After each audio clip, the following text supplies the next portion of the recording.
Salam. Mən Cəlilabad rayon Gültepe şəhəri Vasif Hüseynov adına 2 nömrəli tam orta məktəbin 8-ci sinif şagirdi Həsənova Aydən. Mən bugün sizlərlə məşhur rəper Elxan Zeynalının, yəni Qaraqanın birinci addım əsərini tanış edəcəyəm. Bu kitabda 5 anonim milyonçudan söhbət gedir. Birinci addım kitabı öncəliklə məndən çox xoşuma gəldi. Hər bir oxucuya bu kitabı tövsiyə edirəm. Bu kitabda 5 anonim milyonçudan söhbət gedir.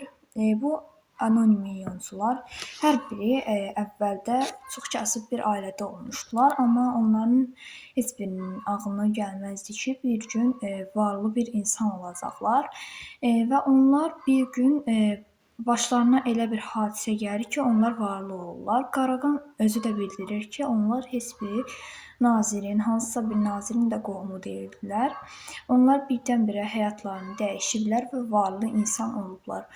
Qaraqan onların hər biri ilə söhbət aparıb və bilib ki, onlar necə zaman keçdikcə varlanıblar. Bundan əlavə bu kitabda insanların dünyaya baxış açısını dəyişəcək bəzi məlumatlar da var. Mən istərdim ki, oxucular hər biri bu kitabı oxusunlar, bilsinlər ki, burada nədən söhbət gedir və burada da ən vacib suallar da üzə çıxır ki, biz kimik, biz nə olacağıq və yaxud da ki, biz bu dünyada nə edəcəyik. Gələn dəfəki videolarda görüşənədək hələlik.